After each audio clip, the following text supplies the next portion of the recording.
From 1982 to 1988, the Toyota Camry was imported from Japan. It was built in Japan. And then in the late 80s, they started building it in Kentucky, where it lives on today. And while the Camry still sells well here in the United States, in the land and era of crossovers, over at Nikkei Asia, Toyota is ending Camry sales in Japan, ending a 43-year history. Smash the like button for the Camry. I feel for our brothers and sisters over in Japan that no longer will be getting the Camry. But here's the thing. I don't feel bad for you guys, really. You guys get all of the crowns, have had all the crowns essentially throughout the history of the crown. We are just now starting to get the crown again, and it's not what it used to be. And you guys get all your cool K cars and whatnot as well. And here in the United States, we get some things that you guys don't get as well. Yet like Sienna, Grand Highlander, Tundra, Sequoia, Tacoma, I could keep on going. And they want to focus the Camry more on the international markets where it sells well, and pulling it from Japan makes sense from their perspective. However, they will still make the Camry there in Japan for exportation, not for the domestic market. Dealerships have been notified of this. Camry, whose name is derived for Kamuri, which means crown in Japanese, they will still be made at that Susumi plant in Japan, but also in the US and Kentucky, as well as China. China is the hottest place in the world as far as I'm aware for sedans, so the Camry lives on there. Since 1980, Toyota has sold over 1.3 million Camrys in Japan, and the price is actually similar there to it is here. Starts at $26,000 and goes up to about $35,000. The Camry sells in over 100 countries. They've sold more than 21 million units since the inception in the, you could say, early 80s. I mean, the Celica Camry came before that, but it wasn't available for exportation. It was only for the JDM market. And 13 million of the 21 million sold throughout the history have been here in the United States. And prior to 2016, the Camry was the #1 ranked selling passenger vehicle for 15 straight years. And then, of course, you know, the age and dawn of crossovers happened. Last year, the Camry sold 600,000 units, but Japan only sold about 6,000 of those Camrys domestically. Just about 1%. 6,000 units. To put that into perspective, I know the United States is a bigger market, but let's see what they're selling here still at a clip.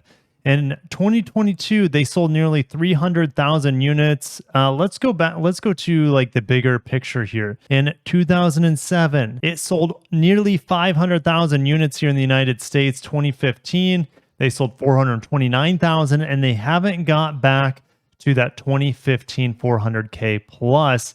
In 2022, they're selling at about 75% of that total. And with the new generation, man, they might be able to get back over 300,000 units. I don't think that will be a problem for the Camry here in the States. And Japan has also seen an SUV and minivan craze that is hurting the Camry sales domestically. And last year, Nissan ended production of the Fuga, which from just basic memory, I think that was the same thing as the Infiniti Q70. Yep, this guy right here, that met its end last year, but it ended in the United States much before this. 2019 was the last year for the Fuga here in the United States. And we know Honda killed off the Legend here in America. It was, was that the last imported Acura? I think it was. Now, it wasn't called the Legend for Acura. It was called the RLX. We know the Lexus GS has been canceled, and we could just keep on going down the list of canceled sedans. The Passat is up there as well, etc. It's just there's no end of the cancellation of sedans, and it's happening in other markets too. Now, we are supposed to get a new Camry by the end of this year. Hybrid only is what I'm hearing. It is built in the Kentucky plant. And it's going to get crazy fuel economy. The current hybrid already gets about 50 miles per gallon.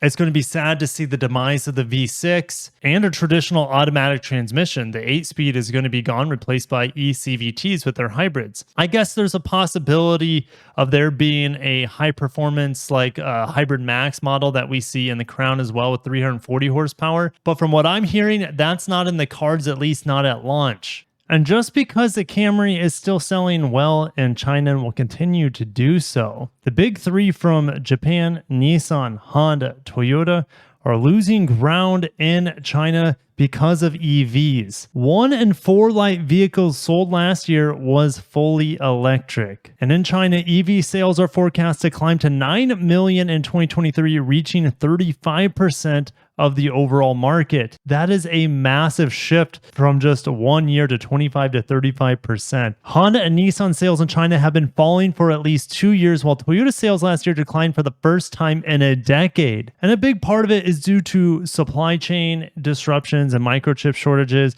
but they're saying a growing issue is the lack of attractive EVs from the big three in Japan. So looking at the top 10 sales here in China, we have a mini EV from Huangguang, and that's over 400,000 units. The Sylphy, that's Nissan, and I believe that's the same thing as the Sentra. The Model Y comes in at number 4. And for comparison, the Model Y overtook the RAV4 this past year in the state of California for sales. The Camry sold 215,000 units. Remember, it was close to 300,000 units here in the United States, and the Corolla sold 191,000. Guangzhou Automotive Group, also known as GAC, they have partnerships with Toyota and Honda. Dongfeng has joint ventures with Honda and Nissan.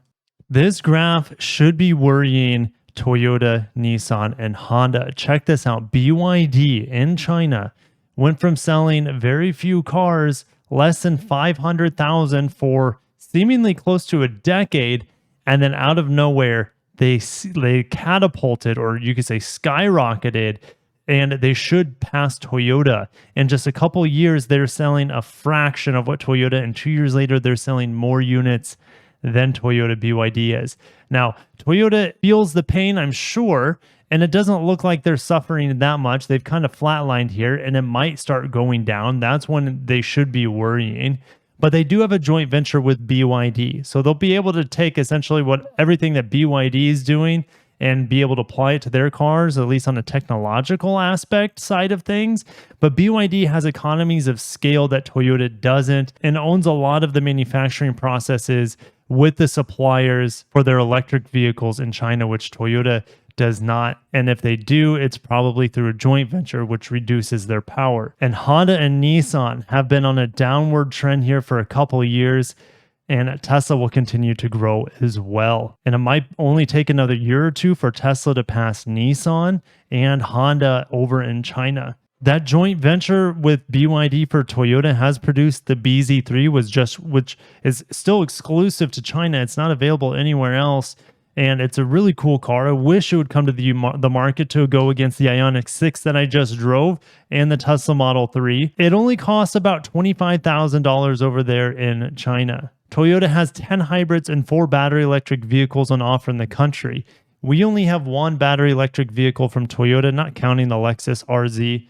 We have the BZ4X, and China also gets that, but they also have the Aizoa EV, the CHR EV, which I think is kind of like the same thing, and then they have the BZ3. So there's the 4 that I'm aware of. Despite all this, Toyota still has fans in China, of course. They have a loyal following in any market they're sold in. Shenzhen resident Alfred Wu has driven the Toyota Rise sedan for 6 years. I'll put an image of the Rise for you guys up there. It could be Rise, but I think it's called the Rise. They also sell a Toyota Rise in Japan, which is kind of like a K car, which is similar to the Daihatsu Rocky, if I remember right. I'll edit that if it's not correct. His Rise discontinued in 2017, and he would have bought a new one if there was one available. He's waiting to try the Lexus TX crossover. Interesting. They're getting the TX over there.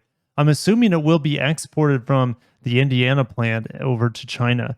And that will have the Toyota 2.4 inline turbo engine. Yeah, that'll be the base TX 350. There'll also be the TX 500, or should I say 500H? Yeah, the 500H was the same thing as a Hybrid Max. It'll be about 366 horsepower with an E-motor on the back. It's hybrid. It'll probably get in the low to mid 20s. And then you'll also have the 550H plus plug-in hybrid, which will be extremely low volumes. Wu says he just prefers the feeling of driving gasoline cars, and he doesn't like EVs because the technology isn't yet reliable and the batteries will degrade. He also makes several nearly 2,000-mile road trips between his hometown each year and is concerned about battery range. Wu said his needs aren't common among car owners in China, and he sees that EVs, which are more affordable, to have a wide array of features, and those cheaper models are picking off Toyota models such as the Corolla like snipers. And I also felt like sharing this with you guys. Chevy's canceling the Camaro once again. It happened when I think, gosh, what was I in high school when the